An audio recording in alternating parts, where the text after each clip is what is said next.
గురువుగారు కార్తీక మాసంలో ఉపవాసం గురించి తెలియజేస్తారా గురుగారు? కార్తీక మాసము చాలా శ్రేష్టమైనటువంటిది. ఉపవాస దీక్షలు పాటించవలసిన సమయం కూడా.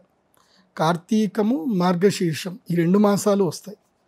అయితే అష్టాంగ హృదయం ఏం చెప్తుందంటే కార్తీక మాసం రోజు ఉదయం 12 గంటల లోపలనే కడుపు నిండా భోంచేయాలని చెప్తుంది. ఉదయం 12 గంటల లోపలనే కడుపు నిండా భోంచేయాలి కార్తీక మాసంలో.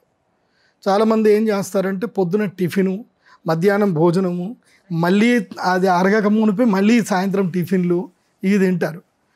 అట్లా కాదు. ఈ కార్తీక మాసంలో కొంతమంది ఏం చేస్తారంటే కార్తీక మాసం అని చెప్పి పొద్దంతా ఒక పొద్దున్నమంటారు, పొద్దంతా ఉపవాసం ఉంటారు, రాత్రి తింటారు. తప్పు, రాత్రి తినకూడదు. కార్తీక మాసములో ఒక పొద్దు చేయాలి. ఒక పొద్దు అంటే ఒక రోజే ఉండాలి.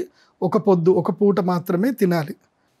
సో ఆ ఒక పూట తినాలి. అది కూడా ఉల్లిపాయలు ఏవి తినకూడదు. ఉల్లిపాయ, వెల్లుల్లిపాయ ఇవి తినకూడదు. ఇవి నిషేధం. సో కార్తీక మాసంలో వెజిటేబుల్స్ చక్కగా తినాలి, వెజిటేరియన్సే తినాలి. మార్నింగ్ ఉదయాన్నే లేచి 9-10 లోపలనే కడుపు నిండా తినాలి. తిని సాయంత్రం వేళల్లో పండ్లు, పలహారాలు ఏమన్నా కూడా తినొచ్చు.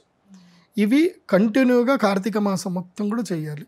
ఇలా చేస్తే గనక వాళ్ళకి ఆరోగ్యము బాగా ఉంటుంది, లివరు క్లీన్ అవుతుంది, వాళ్ళకి చాలా బాగుంటుంది. దీనివల్ల ఇంకోటి ఏం జరుగుతుంది తెలుసా, మంచి పుణ్యం కూడా వస్తుంది.